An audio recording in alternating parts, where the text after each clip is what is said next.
তেলের কষ্ট আমরা কখনো করি নাই। তেলের কষ্টটা করতেছি ইরানের যুদ্ধের কারণে। তেল শেষ হয়ে যাবে, তেল থাকবে না, কেউ চিন্তা করছে তেলের দাম বাড়বে। আমি যতটুকু জানি যে এখনো নাকি 15-20 দিনের মতো রিজার্ভ আছে তেল। সে সরকার থেকে বলা হচ্ছে যে যথেষ্ট পরিমাণ তেল মজুদ আছে।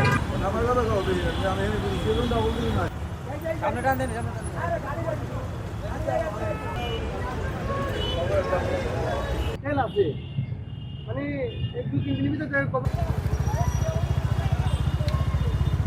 তেলের কষ্ট আমরা কখনো করি নাই।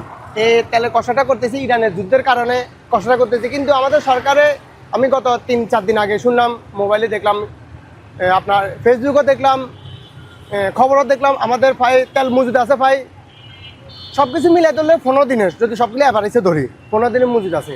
এখন কিছু কিছু তেল ব্যবসায়ী, কিছু কিছু ডাকাইতে আমাদের সবাই মিলিয়ে ওই 2-3 দিনের ভিতরে তেল সংক্ষেপ ডাকাই এই অবস্থা করে ফেলছে না। আমার হাতে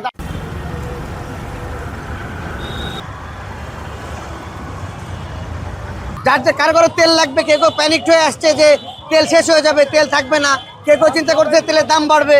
দ্যাটস ওয়াই সবাই এখানে আসছে আর কি।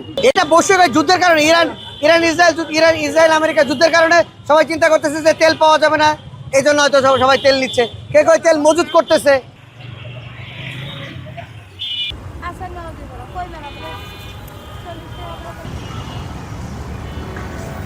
ইরান থেকে দেখা যায় যে 25% থেকে 30% তেল আসে, যার কারণে হরমুজ টার্মিনাল বন্ধ করে দিয়েছে, যার কারণে হয়তো বা তেলের একটু সংকট থাকতে পারে।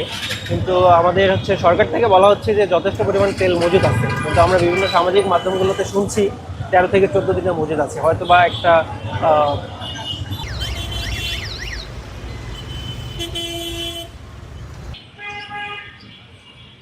জানি যে আপনার মধ্যপ্রাচ্যে যে মানে যুদ্ধ হচ্ছে, আপনার তেল হয়তো বা মানে শর্ট হইতে পারে, হয়তো বা না আসতে পারে, এই ধরনের কোনো কিছু শুনছে কেউ, ঠিক আছে, হয়তো বা আপনার কোনো মিডিয়াতে বলছে।